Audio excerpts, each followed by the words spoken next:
साथियों नमस्कार।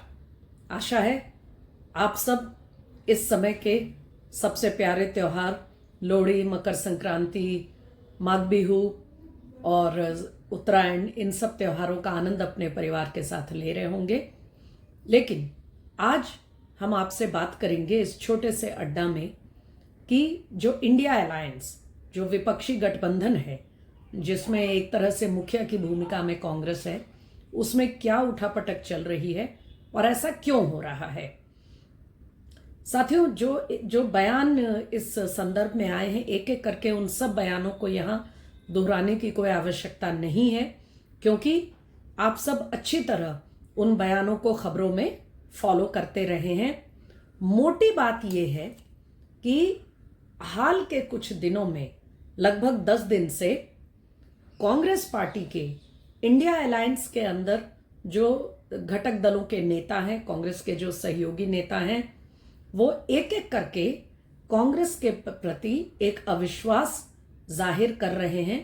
और हम आज अड्डा में आपसे ये चर्चा करना चाहते हैं कि कैसे इन लोगों का ये जो अविश्वास है, ये कांग्रेस को लेकर इतना नहीं है जितना ये कांग्रेस के चेहरे, पार्टी के नेता राहुल गांधी के नेतृत्व को लेकर है।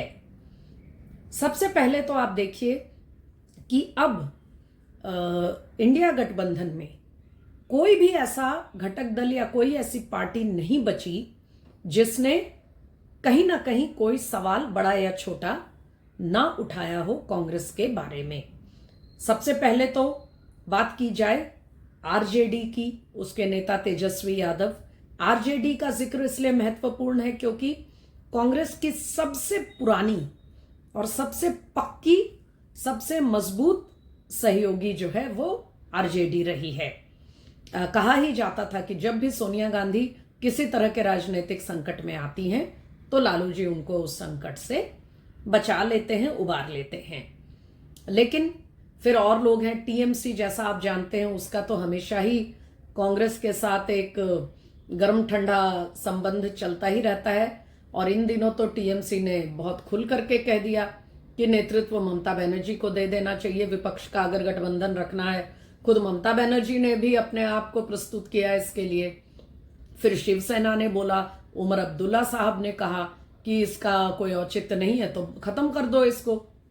तो इस तरह से लगातार इंडिया अलायंस में एक बिखराव का एक संकेत आ रहा है। हालांकि अभी कहने को औपचारिकता में इंडिया गठबंधन बना हुआ है, वो एक एंटिटी के तौर पे है, लेकिन वास्तव में जमीन पर कहां है। दिल्ली में कांग्रेस आप अलग लड़ रहे हैं। शिवसेना यूबीटी ने कह दिया कि हम अपनी ताकत इस तरह से धीरे धीरे खत्म होते हुए नहीं देख सकते, इसीलिए हम लोकल बॉडी अलग लड़ेंगे। और वास्तव में मुंबई का बीएमसी का जो चुनाव है वो शिवसेना यूबीटी के लिए अस्तित्व की लड़ाई जैसा ही है। आरजेडी ने गठबंधन नहीं तोड़ा है, लेकिन आरजेडी आप जानते हैं कि कांग्रेस को किस हैसियत में समझती है आजकल। ममता बनर्जी का स्टैंड जग जाहिर है। तो शरद पवार एक तरह से कुछ नेपथ्य में चले गए हैं, खामोश हो गए हैं। रोज उनकी पार्टी से तरह तरह की खबरें आ रही हैं और ले देकर शायद दक्षिण में एक स्टालिन ही हैं जिन्होंने अभी तक इंडिया गठबंधन के अस्तित्व पर सवाल नहीं खड़ा किया, लेकिन वो भी ये कहते रहे कि इंडिया गठबंधन लोकसभा के लिए प्रासंगिक था, अब उसका कोई ज्यादा मतलब नहीं है। तो एक तो हुई ये इसकी प्रासंगिकता की बात। दूसरी चीज है कि इस बार संसद के सत्र में जो हमें देखने को मिला, आपने गौर किया होगा कि समाजवादी पार्टी, टीएमसी, ऐसे कुछ दल थे जो एक तरह से बिल्कुल ही कांग्रेस से अलग होकर एक अलग दिशा में संसद में अपनी रणनीति पे चल रहे थे। और लगातार इस जो बिखराव फ्लोर पे दिख रहा था, उसके बाद आखिरकार अंत में एक मौका आया जब अंबेडकर के कथित अपमान वाले मुद्दे को लेकर संसद में जब प्रोटेस्ट हुआ तो कहीं ना कहीं विपक्ष एक साथ आता दिखा। और फिर लेकिन ना वो आंदोलन कहीं चल पाया और ना वो मामला कुछ आगे बढ़ पाया, और अब उसकी कहीं कोई चर्चा नहीं है। तो साथियों, मोटी बात यह है, हाँ एक बात जरूर इसमें जोड़ना प्रासंगिक होगा कि बीच में कुछ डैमेज कंट्रोल जैसे बयान संजय राउत के, जो हर रोज अपना एक बयान देके अगले दिन कुछ और बोल जाते हैं, लेकिन कुछ ना कुछ रोज बोलते जरूर हैं, और सपा की ओर से कुछ एक डैमेज कंट्रोल जैसा एक संकेत मिला है। लेकिन आप जानते हैं साथियों कि इस तरह के बयान लगातार आते रहे हैं। 2 कदम आगे 1 कदम पीछे, कभी 1 कदम आगे 2 कदम पीछे, यही चल रहा है इंडिया गठबंधन में। तो सवाल है कि ये सब चीजें, इस तरह से मामला कैसे इस दिशा में चला गया। इसको बहुत कम शब्दों में मैं इस तरह से बताना चाहूंगी साथियों कि जब कांग्रेस 52-54 वाली स्थिति से एकदम से 99 पे लोकसभा चुनाव में 2024 में आई, और उसके साथ साथ विपक्ष को भी थोड़ी उसमें एक जान आई, रीजनल लेवल पर कई रीजनल लेवल पर उत्तर प्रदेश हो, महाराष्ट्र हो, इन सब राज्यों में विपक्ष का अच्छा एक प्रदर्शन रहा, राजस्थान में भी ठीक ठाक रहा। तो ऐसा एक वातावरण एकदम से बनाया गया कि जैसे नरेंद्र मोदी तीसरी बार प्रधानमंत्री नहीं बने बल्कि सत्ता से बाहर हो गए हैं, ऐसा ही बातों में संकेत दिया जा रहा था। और यहां तक कहा गया कि बस 4-6 महीने की बात है और कांग्रेस जो है वो नरेंद्र मोदी को सत्ता से हटा देगी। लेकिन फिर महाराष्ट्र हुआ, हरियाणा हुआ, जम्मू कश्मीर हुआ और झारखंड हुआ। हरियाणा और महाराष्ट्र में कांग्रेस के सारे दावे बिल्कुल ही निर्मूल साबित हुए, बकवास साबित हुए। जम्मू कश्मीर में आप कहेंगे कि गठबंधन तो जीता, लेकिन क्या आपने देखा है कि कांग्रेस की अपनी हैसियत उसमें क्या है? यही कारण है कि आज जम्मू कश्मीर में सिर्फ उमर अब्दुल्ला दिख रहे हैं, कांग्रेस कहीं नहीं।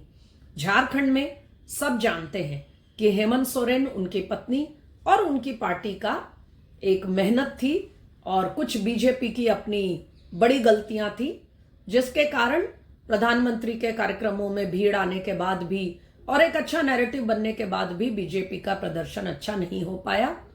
तो कुल मिलाकर इन सारे घटनाक्रम को देखते हुए और जिस तरह से राहुल गांधी कभी बहुत ऊर्जा में आकर मुद्दा खड़ा करते हैं जैसे अंबेडकर का, और फिर पता नहीं कहां चले जाते हैं और ये मोमेंटम बिल्कुल ऊपर से एकदम नीचे धराशायी हो जाता है। तो इसीलिए इंडिया गठबंधन के नेताओं के अंदर जो खलबली है, जो उनके अंदर एक चर्निंग चल रही है, मंथन चल रहा है कि इस गठबंधन को रखने का क्या औचित्य है, क्या मिलकर लड़ाई लड़ी जो जा रही है इसका कोई मतलब है, क्या मिलकर हम लड़ भी रहे हैं। एक अंतिम बात साथियों जरूर गौर करिएगा कि जो कुछ भी बयान इंडिया गठबंधन के नेताओं के आ रहे हैं, उन बयानों में जो क्षेत्रीय दल है वो एक दूसरे पे उंगली नहीं ज्यादा उठा रहे, कोई एक दूसरे को दोष नहीं दे रहा, हर किसी का इशारा कांग्रेस की तरफ है, यानी राहुल गांधी के नेतृत्व की तरफ। तो इस समय इंडिया गठबंधन अपने अस्तित्व की लड़ाई लड़ रहा है और जबरदस्त मंथन, चर्निंग गठबंधन के घटक दलों के अंदर हो रही है और हर कोई ये मानता है कि कांग्रेस नहीं, राहुल गांधी ने इस गठबंधन को ये करने से रोका जो उस गठबंधन के द्वारा किया जा सकता था, क्योंकि सबको उनके नेतृत्व पर, उनके सामर्थ्य पर, उनकी क्षमता पर शक दोबारा होने लगा है।